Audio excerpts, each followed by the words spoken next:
Pada video kali ini kita akan melihat bagaimana cara melakukan validasi parameter docking atau yang dikenal dengan istilah redocking, di mana cara melakukan validasi parameter docking atau redocking ini sama tahapannya dengan kita melakukan simulasi docking. Jadi hanya berbeda pada saat pengaturan parameternya. Pada saat validasi kita bisa mencari, kita bisa coba-coba parameter mana yang cocok, sedangkan pada saat melakukan docking untuk senyawa uji, itu parameternya tidak lagi coba-coba, tapi kita harus memasukkan parameter sesuai dengan apa yang sudah di-setting pada saat kita lakukan validasi.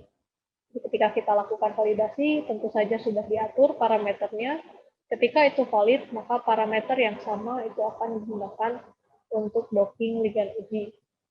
Untuk keperluan docking tersebut, pada video sebelumnya telah dijelaskan bagaimana cara preparasinya. Pada video kali ini kita akan memanfaatkan kembali file tersebut untuk melakukan docking. Untuk keperluan docking, kita akan gunakan software Autodock Tools dan MGL Tools. Berikut adalah tampilan dari software Autodock, di mana kita akan menggunakan software ini untuk melakukan simulasi docking. Jadi pada saat pertama kali menggunakan software ini, kita sebaiknya mengatur path kerja untuk memudahkan. Jadi cara mengatur path kerjanya, jadi file, preference, kemudian save. Nah, untuk memudahkan, biasanya saya menyimpan atau mengatur path kerjanya itu adalah di folder instalasi dari Autodock. Jadi bisa kita set seperti ini, di Autodock. Karena saya menginstal Autodock ini di drive D, kemudian diberi nama folder Autodock. Jadi untuk path kerja ini silahkan disesuaikan dengan path kerja masing-masing, kemudian bisa diklik save. Nah, karena path kerjanya sudah diatur pada folder tersebut, maka file-file yang akan digunakan untuk simulasi docking itu sebaiknya disimpan pada folder tersebut. Jadi pada contoh kali ini saya sudah menyimpan file yang akan digunakan itu pada folder Autodock. Nah, jadi tahap pertama adalah kita harus memasukkan file reseptor dan juga file ligannya. Jadi kita masukkan dulu file reseptornya. Jadi yang pertama itu adalah klik file, kemudian read molecule. Lalu kita masukkan file protein kita. Oke, jadi terlihat ini adalah struktur dari reseptor estrogen yang sudah kita pisahkan sesuai pada panduan di video sebelumnya. Jadi terlihat bahwa struktur protein ini belum memiliki atom hidrogen. Jadi apabila sudah ada atom hidrogen, nanti terlihat ada atom yang berwarna putih. Nah, jadi cara menambahkan atom hidrogennya itu adalah edit, kemudian hydrogens, add. Nanti akan muncul dialog box seperti ini. Pada dialog box ini kita bisa memilih hidrogen mana yang akan kita tambahkan. Apakah kita akan menambahkan seluruh hidrogen, atau kita hanya menambahkan yang polarnya saja. Tapi karena ikatan hidrogen itu hanya bisa terjadi untuk hidrogen yang polar, kita boleh menambahkan hanya yang polar saja pada kasus docking. Oke, jadi terlihat setelah kita tambahkan atom hidrogen, di sini muncul atom-atom yang berwarna putih, maka di sini adalah terlihat struktur protein yang kita punya ini sudah memiliki atom hidrogen yang polar. Lalu kita bisa save, supaya nanti ketika kita melakukan docking untuk yang lain, menggunakan target yang sama, kita tidak perlu menambahkan atom hidrogen kembali. Jadi cara save PDB-nya, file, kemudian save, write PDB. Lalu kita bisa save dengan nama yang tidak mengandung spasi. Oke. Lalu berikutnya adalah kita memasukkan file ligannya. Nah, untuk memasukkan file ligan, ini caranya berbeda, jadi bukan dengan file kemudian read molecule seperti kita menambahkan atau memasukkan file protein, tapi di sini sudah disediakan tab kerjanya. Urutannya adalah seperti ini. Kita bisa memasukkan ligan kita pada pilihan ligan di sini. Jadi pilih ligan, kemudian input, kemudian kita bisa masukkan file ligan kita. Nah, di sini secara otomatis itu formatnya adalah PDB-Qt. Tapi sebelumnya karena kita belum punya file PDB-Qt, karena tadi yang kita pisahkan dari struktur kristal, itu mungkin formatnya adalah mol2 atau PDB. Jadi di sini bisa dipilih format filenya, mol2 atau PDB sesuai dengan file yang tadi kita simpan sebelumnya. Di sini saya memilih PDB karena sebelumnya saya simpan dalam format PDB. Jadi di sini sudah masuk, jadi kalau ingin melihat lebih jelas, file proteinnya itu bisa disembunyikan dulu, jadi klik kanan, kemudian hide. Nah, jadi di sini terlihat ya, ada suatu struktur ligan. Pada tutorial kali ini adalah struktur dari tamoxifen. Nah, jadi ini adalah struktur dari tamoxifen itu sendiri. Kita bisa lihat. Nah, untuk docking yang akan kita lakukan itu adalah docking dengan metode di mana proteinnya akan kita set sebagai struktur yang rigid. Kemudian untuk ligannya sendiri itu punya kemampuan fleksibilitas tertentu. Jadi dalam hal ini kita bisa mengatur torsi dari si ligan. Nah, jadi untuk mengatur torsi dari ligan di sini sudah ada pilihannya, jadi torsion tree. Sebelum mengatur torsinya kita harus detect dulu. Jadi secara otomatis software akan menentukan di mana dari pusat rotasi pada struktur tersebut. Setelah itu baru kita mengatur torsinya. Nah, jadi di sini terlihat, di sini ada torsinya, berapa jumlah ikatan yang dapat berotasi. Jadi pada struktur tamoxifen itu maksimum adalah 9. Ada 9 bagian atau 9 ikatan yang dapat berotasi. Di sini bisa terlihat di gambarnya, jadi dia akan berwarna hijau, sedangkan untuk yang berwarna merah itu adalah untuk struktur atau ikatan yang tidak dapat berotasi, jadi sudah bentuknya rigid. Jadi yang paling mudah, misalkan ini adalah cincin vinil, jadi cincin vinil itu sudah tertentu, strukturnya sudah rigid, jadi di situ ditandai tidak mungkin struktur tersebut bisa atau ikatan tersebut itu berotasi. Nah, software Autodock itu punya kemampuan hanya bisa untuk maksimum 32 rototable bond. Jadi di sini kita bisa mengatur berapa yang kita inginkan.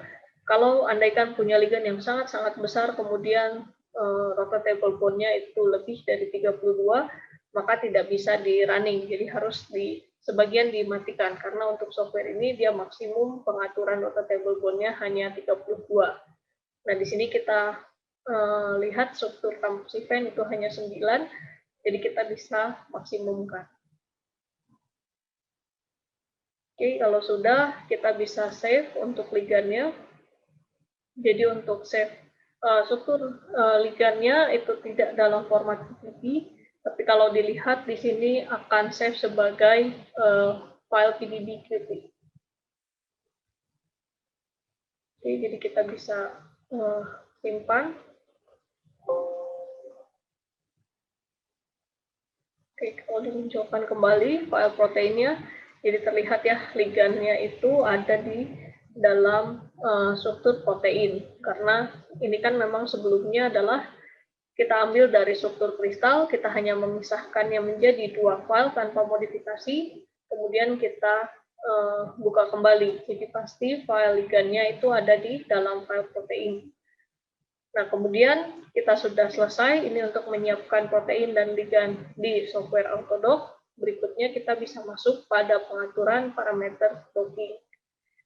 Nah, di sini sudah ada menunya, jadi ada menu grid. Di sini kita bisa mengatur di mana tempat docking itu akan kita lakukan.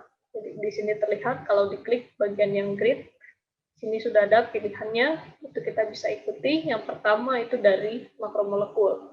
Nah, untuk makromolekul itu kan kita sudah buka di window ini, jadi tinggal kita pilih makromolekulnya itu yang protein.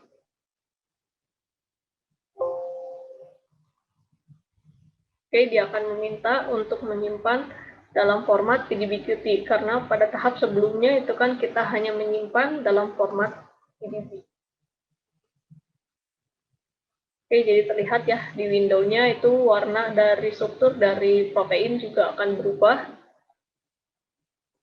Kemudian yang berikutnya ini adalah kita tentukan ligannya itu yang mana. Jadi tadi baru dipilih makromolekulnya, sekarang kita pilih ligannya. Oke, sudah. Kemudian kita atur grid box. Nah, grid box ini adalah kotak di mana kita akan menentukan, kita akan mendefinisikan di mana kita akan melakukan docking. Jadi posisinya di mana. Nah, lazimnya kotak ini akan ditempatkan pada binding pocket-nya. Jadi yang akan menjadi target kita akan lihat interaksinya itu di posisi yang mana, itu kita atur di sini. Jadi di sini ada merah, hijau, dan biru, jadi bisa dilihat juga di window-nya. Yang pada bagian atas ini adalah dimensinya, jadi kita bisa atur box-nya itu lebih besar atau lebih kecil, itu bisa disesuaikan berapa ukuran kotak yang kita inginkan. Kemudian ada spacing-nya juga, lalu di sini adalah posisi dari grid box-nya. Jadi kalau di sini dipindah-pindah, kelihatan box-nya akan bergeser. Karena ini adalah kita akan lakukan validasi parameter docking, di mana si struktur tadi tamoxifen yang kita masukkan itu adalah struktur asli yang kita peroleh dari kristal, kemudian kita hanya pisahkan dia menjadi satu file, lalu kita buka kembali, maka posisinya atau koordinat dia itu adalah sekarang masih pada posisi yang sama seperti apa yang ada pada struktur kristal. Nah, jadi untuk mudahnya, kita bisa mencoba dulu untuk mengatur box ini disesuaikan center on ligand, di mana kita akan menentukan boxnya adalah di sekitar binding pocket tempat tamoxifen berada. Nah, lalu untuk ukuran, itu ketika awal tadi kita buka, itu kan ukurannya secara default-nya itu adalah 40 kali 40. Jadi kita bisa kembalikan dulu 40 kali 40, di sini adalah sudah center on ligand ya. Jadi ini adalah posisinya struktur ligand kita itu ada di tengah. Jadi kalau ingin melihat itu sebenarnya bisa di hide supaya lebih mudah. Jadi hanya muncul ligandnya saja. Nah, kalau kita center on ligand, maka kotaknya itu akan menutupi dari ligand. Nah, jadi kotak ini harus diatur supaya kotaknya tidak terlalu kecil. Jadi defaultnya biasanya yang paling kecil ini adalah 40 kali 40 kali 40. Namun kalau kita punya ligand yang lebih besar, mungkin kotak berukuran 40 itu tidak cukup, kita bisa perbesar. Nah, tapi harus dicek juga ke proteinnya, jangan sampai kita membuat box yang ukurannya jauh lebih besar daripada si binding pocket-nya. Karena jadinya aneh, nanti ligandnya itu akan berikatan tidak pada binding pocket-nya. Jadi harusnya ukuran box itu lebih kecil daripada binding pocket-nya. Oke, kalau sudah kita bisa save pengaturan parameter ini di file, kemudian close saving current. Jadi kita sudah save grid box-nya tadi di sini. Yang berikutnya itu adalah kita save parameter-parameter dari yang tadi sudah kita atur. Nah, untuk file parameter itu akan disimpan dengan GPF, jadi grid parameter file. Sini kita save, kita berikan nama. Untuk penamaan itu tidak menggunakan spasi. Oke, kalau sudah di save, itu kita harus cek dulu. Jadi kita bisa lakukan run auto grid. Kita pilih file GPF yang tadi. Nah, di sini akan otomatis terisi dengan nama yang sama, tapi formatnya, extension-nya itu berbeda. Extension-nya akan menjadi GLG. Jadi grid log file ya.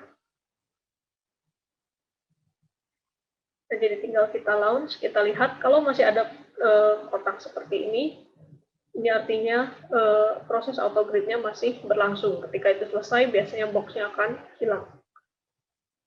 Jadi ini sudah berhasil. Lalu kita bisa lanjut ke tahap berikutnya, itu adalah docking. Jadi di sini sudah ada juga menunya untuk docking. Jadi caranya sama, kita pilih dulu makromolekulnya. Jadi untuk makromolekulnya itu kita bisa save rigid file name, kita pilih proteinnya. Kemudian kita pilih juga ligannya.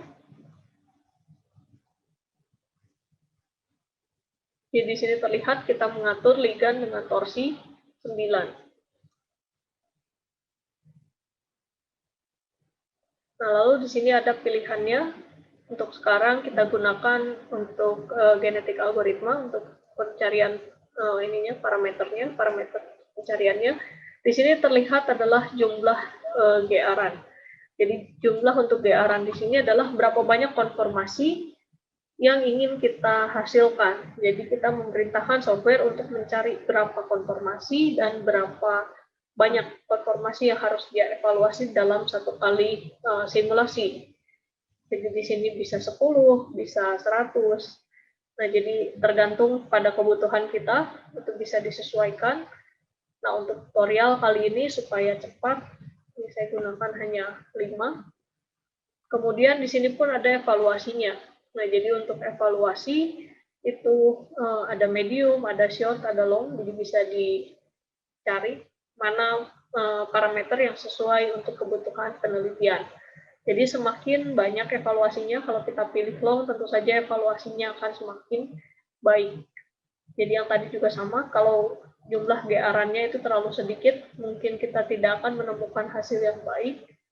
Nah, tapi kalau di set sangat banyak, maka simulasinya akan berlangsung dengan sangat lama. Jadi kecepatan dari simulasi itu juga bergantung dari kapasitas komputer masing-masing. Supaya tidak terlalu lama, di sini saya akan gunakan short 5 hanya untuk mencontohkan saja prosesnya bagaimana. Kalau sudah, bisa klik accept. Nah, berikutnya itu kita bisa save dari parameter dockingnya. Jadi di sini kita bisa gunakan yang Markian, dan di sini kita simpan dalam format DPF, jadi docking parameter file.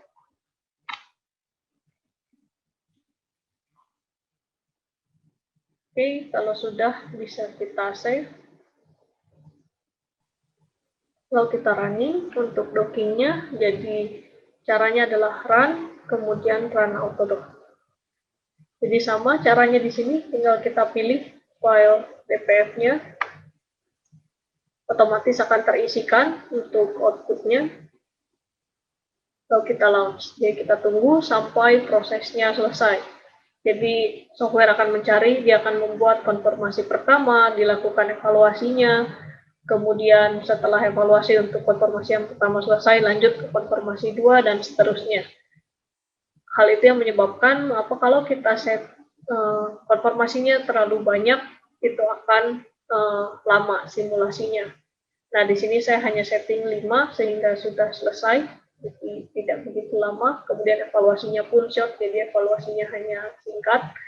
Tentu saja kalau untuk dipakai untuk melakukan penelitian harus dicek kembali parameter-parameter tersebut harus sesuai dengan kebutuhan kita. Nah, jadi kalau sudah bisa dilihat pada folder kerjanya, kita akan memperoleh file DLG. Jadi ini adalah tampilan folder instalasi Autodock, sekaligus folder kerja pada saat kita melakukan docking. Di sini terlihat bahwa saya sudah memiliki 4 file. Jadi di sini ada file yang tadi, GPF dan GLG, ini adalah pada saat melakukan autogrid.